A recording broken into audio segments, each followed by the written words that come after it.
Hello दोस्तों, welcome to GK पीके पाठशाला। मैं सनी आप सभी का जीके पीके पाठशाला में हार्दिक अभिनंदन करता हूं, स्वागत करता हूं। देखिए, हमने जो अपनी पहली क्लास देखी थी अभी तक, उसमें हमने क्या किया था कि अंग्रेजों के द्वारा जो 3 प्रकार की लगान पद्धति थी उसके बारे में हमने डिस्कस किया था, जिसमें कि हमारा स्थायी बंदोबस्त, रियायतवाड़ी बंदोबस्त और मालवाड़ी बंदोबस्त का हमने क्या किया था, डिस्कस किया था। आज हम डिस्कस करेंगे लॉर्ड वेलेजली के बारे में। उन्होंने जो सहायक संधि थी जिसको हम सब्सिडी अलायंस के नाम से जानते हैं, उसके बारे में हम आपके साथ डिस्कस करेंगे। तो देखिए, सब्सिडी अलायंस की बात करें, सहायक संधि की बात करें, तो लॉर्ड वेलेजली के द्वारा सहायक संधि को लाया गया था। जो लॉर्ड वेलेजली का जो टाइम पीरियड रहा है वो 1798 से लेकर 1805 एडी तक रहा है। ठीक है, तो इसका जो पहला पॉइंट था, जो लॉर्ड वेलेजली थे, इनकी जो पॉपुलर होने का, जो फेमस होने का रीजन था वो था कि इसकी प्रसिद्धि का जो कारण था वो सहायक संधि ही था। क्या था वो? सहायक संधि था, सब्सिडी अलायंस था, जो ये फेमस थे जिसकी वजह से। सेकंड बात क्या है कि इनके द्वारा आक्रामक नीति को अपनाया गया। इनकी जो नीति थी वो बहुत ही आक्रामक थी, बहुत ही कठोर नीति थी इनकी।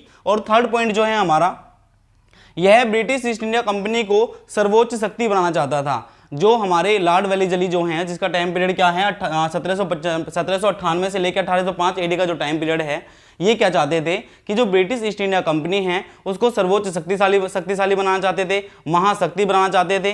तो अपने ये क्या चाहते थे? ये चाहते थे कि जो यहाँ पे अंग्रेजों का जो प्रभुत्व है, स्वामित्व है, वो बना रहे। और इसी प्रकार से ये ब्रिटिश ईस्ट इंडिया कंपनी को सर्वोच्च शक्ति बनाना चाहते थे। जो हमारा फोर्थ पॉइंट है उसमें क्या बताया कि भारतीयों के दरबार में, जो भारतीयों का दरबार था उसमें जो फ्रांसीसी का प्रभाव था उसको ये क्या करना चाहते थे? कम करना चाहते थे। क्योंकि ये नहीं चाहते थे कि वहाँ पे डचों का, फ्रांसीसी का, पुर्तगालियों का किसी भी प्रकार का कोई प्रभाव रहे। और नेक्स्ट पॉइंट जो है, भारतीय शासकों पर सहायक संधि को स्वीकार करने के लिए ये क्या बनाता है? दबाव बनाता है। कौन? Lord Wellesley. तो लॉर्ड वेलेजली जो है वो भारतीय शासकों पर सहायक संधि को स्वीकार करने के लिए यह कहता था कि यदि आप सहायक संधि स्वीकार नहीं करेंगे तो हम आपके विरुद्ध क्या करेंगे? कठोर कार्रवाई करेंगे। तो इसीलिए ये चाहता था कि भारतीय शासक जो हों वो सहायक संधि को क्या करें? स्वीकार करें। इसके बाद में मैं बता दूं, जो सहायक संधि है हमारी, देखिए सहायक संधि को समझने के लिए मैं आपको डिस्कस करता हूं। मान के चलो कि हमारे पास ए राज्य है, ये राज्य बी है, ये राज्य सी है, ये ब्रिटिश ईस्ट इंडिया कंपनी है। तो यदि राज्य ए ब्रिटिश ईस्ट इंडिया कंपनी के साथ सहायक संधि करता है तो वो ना तो ए राज्य जो है वो बी के साथ सहायक संधि नहीं कर सकता, ना किसी तरीके का कोई संबंध रख सकता है, ना ही सी राज्य के साथ संबंधी करता। कहने का मतलब मेरा ये है कि यदि कोई भी राज्य ब्रिटिश ईस्ट इंडिया कंपनी के साथ सहायक संधि करता है तो वह किसी भी दूसरे राज्य के साथ सहायक संधि या किसी भी प्रकार का संबंध या किसी भी प्रकार का व्यापार नहीं कर सकता। ठीक है, तो यही क्या थी? सहायक संधि थी। इसके बाद में हम नेक्स्ट स्लाइड में देखते हैं। देखिए, हमने जो सहायक संधि की बात करी थी अभी मैंने आपके साथ डिस्कस किया है, जो हमारी पहली स्लाइड गई है। लॉर्ड वेलेजली जो थे, लॉर्ड वेलेजली का मैंने आपको बताया प्रसिद्धि का कारण क्या था, तो वो सहायक संधि ही था। सहायक संधि थी। सेकंड पॉइंट इनका ये था कि इन्होंने आक्रामक नीति को अपनाया। ठीक है, इसी प्रकार से जब हमने सहायक संधि की बात करी तो उसके जो प्रावधान निकल के आए, वो प्रावधान क्या था कि जिन राज्यों के द्वारा सहायक संधि की जाएगी, जिन राज्यों के द्वारा क्या की जाएगी? सहायक संधि की जाएगी, वे बिना ब्रिटिश ईस्ट इंडिया कंपनी की अनुमति के दूसरों राज्यों के साथ संधि व युद्ध नहीं करेंगे। ठीक है, तो इसका प्रावधान क्या निकला? यदि कोई भी राज्य ब्रिटिश ईस्ट इंडिया कंपनी के साथ सहायक संधि करता है तो वह बिना ब्रिटिश ईस्ट इंडिया कंपनी की अनुमति के किसी भी राज्य के साथ किसी भी प्रकार का कोई व्यापार, कोई संधि या कोई युद्ध नहीं करेगा। यदि ऐसा करेगा तो उसको ब्रिटिश ईस्ट इंडिया कंपनी से क्या लेनी पड़ेगी? परमिशन लेनी पड़ेगी, अनुमति लेनी पड़ेगी। यदि हम बात करें जो हमारी सहायक संधि थी, तो सहायक संधि में यह डिस्कस किया गया था कि सहायक संधि के अंदर जो सैनिक पद होगा, प्रशासनिक पद होगा, उस पर ना तो किसी डच को नियुक्त किया जाएगा, ना किसी पुर्तगाली को नियुक्त किया जाएगा और ना ही किसी फ्रांसीसी को नियुक्त किया जाएगा। जबकि प्रशासनिक पद जो होगा या सैनिक पद होगा, हमेशा उस पर किसको नियुक्त किया जाएगा? वो अंग्रेजों को नियुक्त किया जाएगा। ये बात किसने कही थी? ये बात सहायक संधि के अंदर लॉर्ड वेलेजली ने कहा था। क्या कहा था? मैं आपको फिर दोबारा से डिस्कस कर रहा हूँ कि जो सैनिक पद होगा सहायक संधि के अंदर, जो सैनिक पद होगा या कोई प्रशासनिक पद होगा, कोई अधिकारी पद होगा, तो उस पर किसको नियुक्त किया जाएगा? अंग्रेजों को नियुक्त किया जाएगा। ना किसी भारतीय को नियुक्त किया जाएगा, ना किसी डच को नियुक्त किया जाएगा, ना किसी फ्रांसीसी को नियुक्त किया जाएगा और ना ही किसी पुर्तगाली को नियुक्त किया जाएगा। किसको नियुक्त किया जाएगा? ओनली अंग्रेजों को ही नियुक्त किया जाएगा, इलेक्ट किया जाएगा। यदि हम बात करें सब्सिडी अलायंस के अंदर ही बात करते हैं कि यदि राज्य को किसी भी प्रकार की सहायता चाहिए, यदि राज्य को किसी भी प्रकार की सहायता चाहिए तो वो कौन करेगी? अंग्रेजी सेना राज्य की सहायता करेगी। लेकिन अंग्रेजी सेना जो राज्य की सहायता करेगी उसके बदले जो उस राज्य की सहायता में जो भी एक्सपेंडिचर, जो भी खर्चा होगा उसके बदले अंग्रेजी सेना जो होगी वो राज्य से क्या लेगी? उनकी भूमि ले लेगी। क्या ले लेगी? उनकी जमीन ले लेगी। ठीक है, मैंने आपको क्या बताया कि राज्य की सहायता के लिए अंग्रेजी सेना हमेशा तत्पर रहेगी, लेकिन उसमें जो भी खर्चा होगा उस खर्चे को पूरा करने के लिए अंग्रेजी सेना जो होगी वो राज्य से क्या लेगी? उनकी जमीन ले लेगी, उनकी भूमि ले लेगी। अब जो हम नेक्स्ट स्लाइड में देखते हैं, जो हमारी आगे डिस्कस करते हैं उसमें जो भी क्लास है हमारी। अब देखिए हम डिस्कस करते हैं प्रथम सहायक संधि की। जो प्रथम सहायक संधि हुई थी वो हैदराबाद के साथ हुई थी। किसके साथ हुई थी?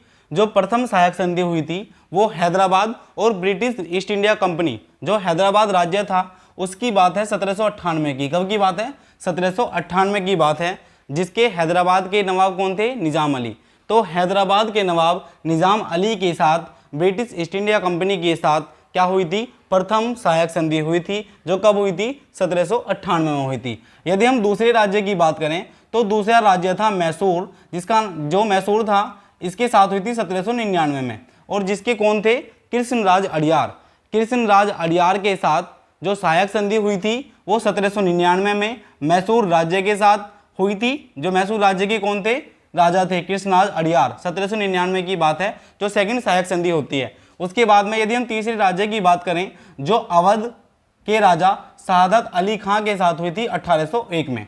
मैं आपको फिर दोबारा से रिपीट करता हूं कि हैदराबाद में 1798 में निजाम अली के साथ, मैसूर राज्य 1799 कृष्णराज अड़ियार, अवध 1801 शहादत अली खां के साथ हुई थी। यदि हम बात करें 1793 के चार्टर एक्ट की, यदि हम बात करें कब की? 1793 का चार्टर एक्ट आया तो इसको 20 वर्ष की क्या दी गई थी? परमिशन दी गई थी, अनुमति दी गई थी, या मान्यता कह दो एक तरह से। यदि हम बात करें सेकंड पॉइंट की, जो बोर्ड ऑफ कंट्रोल मेंबर हैं, तो बोर्ड ऑफ कंट्रोल के जो मेंबर हैं इनको ब्रिटिश संसद वेतन नहीं देगी। जो इनको सैलरी मिलती है बोर्ड ऑफ कंट्रोल को, वो कौन नहीं देगी? वो ब्रिटिश संसद इनको सैलरी नहीं देगी। तो जब इनको संसद जो है, ब्रिटिश संसद जो है वो सैलरी नहीं देगी तो इनको सैलरी कौन देगा? तो इनको सैलरी जो दी जाएगी वो भारतीय राजकोष से दी जाएगी। देखिए आप, जो अंग्रेज हैं, अंग्रेजों ने किस तरीके की अपनी इन्होंने अपनी किस तरीके से ली गई है। जैसे बोर्ड ऑफ कंट्रोल की बात करें तो बोर्ड ऑफ कंट्रोल मतलब अपने आप को बहुत तेज मानते हैं जो अंग्रेज थे, इन्होंने किस तरीके से हमें गुलाम बनाया वो मैं आपको बता रहा हूँ कि बोर्ड ऑफ कंट्रोल के जो मेंबर हैं इनकी जो ब्रिटिश संसद है तो इनको ब्रिटिश संसद वेतन नहीं देगा, सैलरी नहीं मिलेगी। तो इनको जो सैलरी देगा वो कौन देगा? वो भारतीय राजकोष, जो भारत के अंदर जो राजकोष है उसमें जो भी धन आता है उसी से क्या दी जाएगी? उनको सैलरी दी जाएगी। ठीक है, इसके बारे में हम बात करते हैं 1813 का जो चार्टर एक्ट आता है, इसमें कंपनी की जो मान्यता है वो कितने वर्ष के लिए है? वो 20 वर्ष के लिए है। अभी हमने बात करी थी 1793 की चार्टर एक्ट की बात करें तो 20 वर्ष की अनुमति इसमें मिली गई थी, और यदि हम 1813 के चार्टर एक्ट की बात करें तो इसमें भी कंपनी की जो मान्यता है वो 20 वर्ष के लिए हुई। कब के लिए हुई? 20 वर्ष के लिए हुई। भारत के साथ जो व्यापार का एकाधिकार है वो समाप्त कर दिया गया। भारत के साथ किसी भी प्रकार का जो एकाधिकार था उसको क्या कर दिया गया? समाप्त कर दिया गया। लेकिन चाय या चीन का व्यापार ये कर सकते हैं। जो भारत के जो लोग हैं उनका जो व्यापार है वो एकाधिकार जो था उसका वो समाप्त कर दिया गया, लेकिन जो चाय चीन का व्यापार है वो भारतीय कर सकते हैं। सेकंड, उसके बाद में जो लास्ट पॉइंट है वो बताया गया है कि जो भारत में शिक्षा पर, भारत में जो शिक्षा होती है, जो एजुकेशन होती है उसके ऊपर 1 लाख रुपए प्रति वर्ष, 1 लाख रुपए हर वर्ष या प्रति वर्ष खर्च किया जाए। ये थी हमारी सहायक संधि। 1813 का हमने चार्टर एक्ट इसमें ऐड कर लिया गया है। 1793 का चार्टर एक्ट ये पढ़ लिया है हमने। अब इसके बाद में हम नेक्स्ट स्लाइड में देखते हैं क्या होता है। देखिए हमने जो पहली स्लाइड करी थी उसमें हमने आपके साथ 1793 का चार्टर एक्ट आया था उसके बारे में डिस्कस कर लिया था। 1813 का जो चार्टर एक्ट आया था उसके बारे में डिस्कस कर लिया था। अब हम डिस्कस करेंगे जो आपके साथ में वो 1833 का जो चार्टर एक्ट आया है उसके बारे में डिस्कस करेंगे। देखिए जिसका पहला पॉइंट है वो ये है कि जो व्यापारिक एकाधिकार हैं वो समाप्त कर दिए गए हैं। पहले मैंने जो आपको डिस्कस किया था 1813 में, उसमें चीन और चाय का जो व्यापार है एकाधिकार है वो समाप्त नहीं हुआ था, लेकिन इसमें पूरी तरीके से व्यापारिक एकाधिकार को समाप्त कर दिया जाता है। बंगाल के गवर्नर जनरल को भारत का गवर्नर जनरल बना दिया जाता है। देखिए कितना इंपॉर्टेंट पॉइंट है ये हमारे लिए कि बंगाल के जो गवर्नर जनरल हैं उनको भारत का गवर्नर जनरल बना दिया। तो भारत का गवर्नर जनरल, जो भारत का फर्स्ट गवर्नर जनरल बनाए हैं, उनका जो नाम आया है उनका नाम है लॉर्ड विलियम बेंटिक।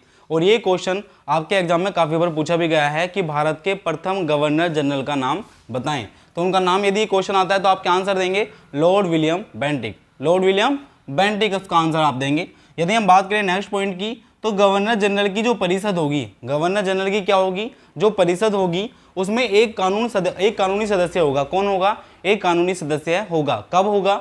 जो गवर्नर जनरल की जो परिषद है उसमें एक कानूनी सदस्य होगा और जिसका नाम क्या था? Lord Macaulay.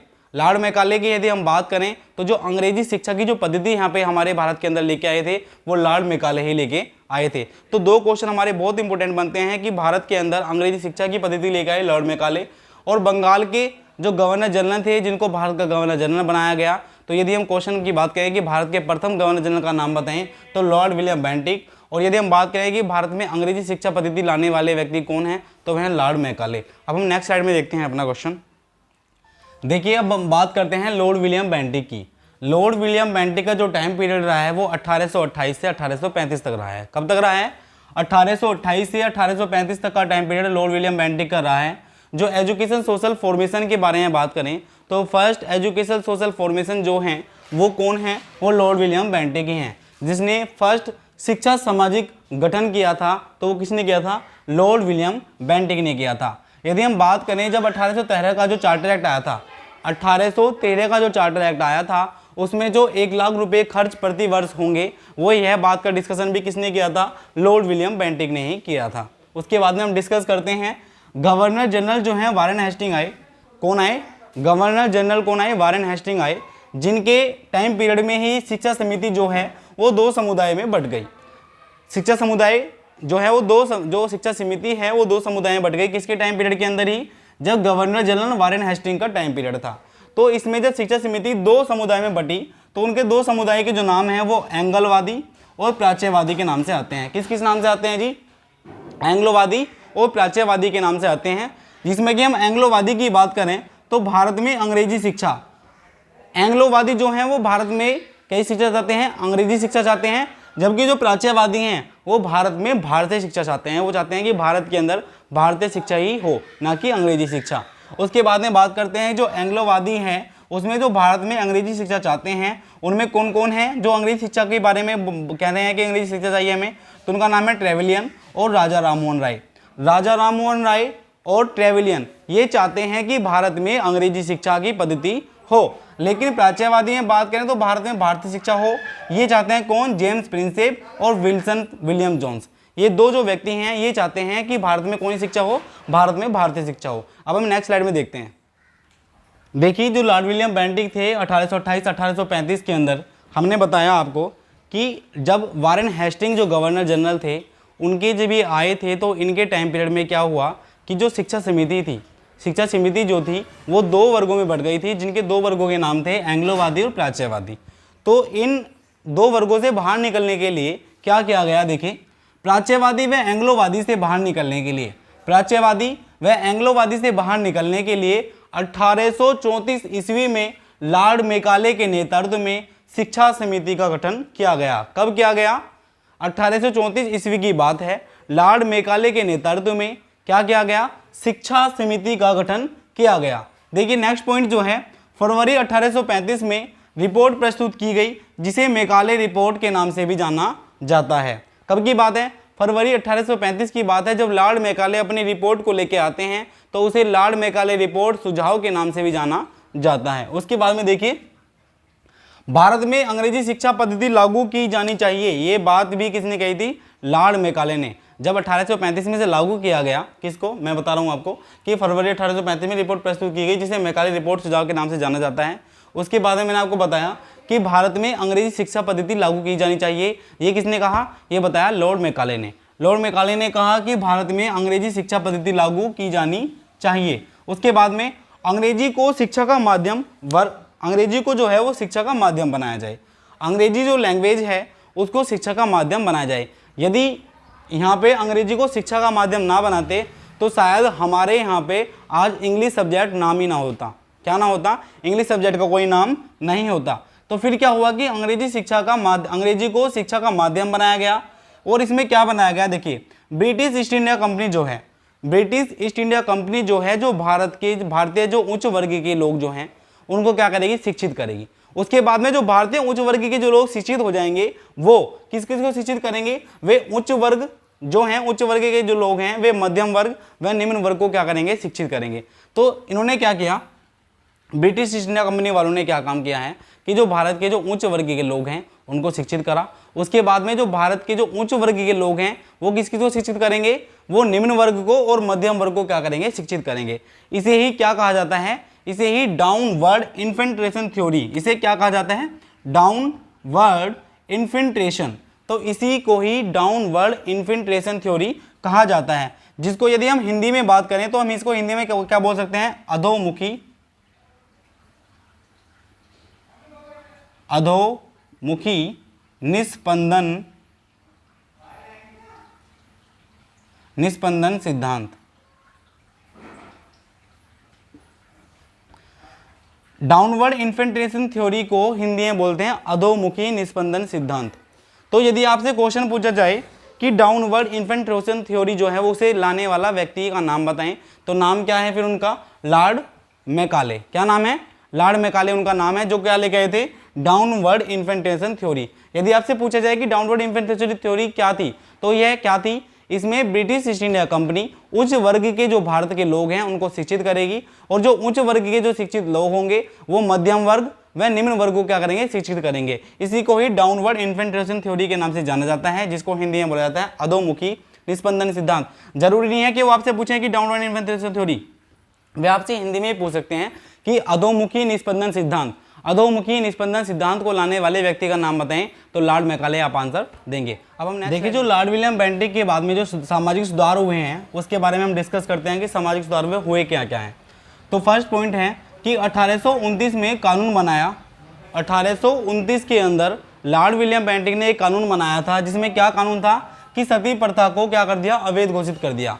पहले क्या था, जो पहले का जो टाइम था उसमें क्या था? सती प्रथा चलती थी।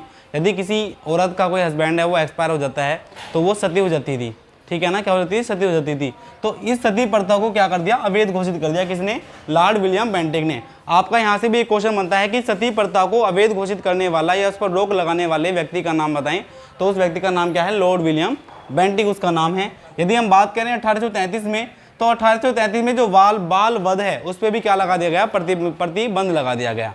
क्योंकि पहले क्या होता था कि छोटे छोटे बच्चों को क्या कर देते थे? खत्म कर देते थे या वध कर देते थे उनका, तो उसको बाल वध पे भी क्या लगा दिया गया है? प्रतिबंध लगा दिया गया, इस पर रोक लगा दी गई। बात करें कि उच्च प्रशासनिक पद जो होंगे उस पर भारतीयों को नियुक्त करने का कार्य अब किया जाएगा। अभी तक हमने क्या किया था, जो अभी हम डिस्कस करा था, तो अभी तक किसी भी उच्च प्रशासनिक पदों पर, कि सैनिक या असैनिक पदों पर भारतीयों को नियुक्त नहीं किया गया था, लेकिन लॉर्ड विलियम बेंटिक ने उच्च प्रशासनिक पदों पर भारतीयों को नियुक्त करने का कार्य किया गया। उसके बाद में हम बात करते हैं 1830 की। तो 1830 में मद्रास और मुंबई प्रांत में भी सती प्रथा को पूर्ण तरीके से प्रतिबंध लगाने का कार्य किसने किया था? लॉर्ड विलियम बेंटिक ने किया था। मैं फिर रिपीट कर रहा हूँ कि 1830 में मद्रास मुंबई प्रांत में भी सती प्रथा को अवैध घोषित करने का क्या किया गया? कार्य किया गया। तो आज की क्लास में हम अपना इतना ही रखते हैं। नेक्स्ट क्लास में देखेंगे हम किसको? लॉर्ड डलहौजी को। ठीक है, तो सभी इसी तरीके से मेहनत करते रहें, आगे बढ़ते रहें। मेरी कामना है कि आप धीरे धीरे इस तरीके से पढ़ते रहेंगे तो एक दिन नौकरी प्राप्त कर लेंगे। तो आज की वीडियो में हम इतना ही रखते हैं। जय हिंद, जय भारत।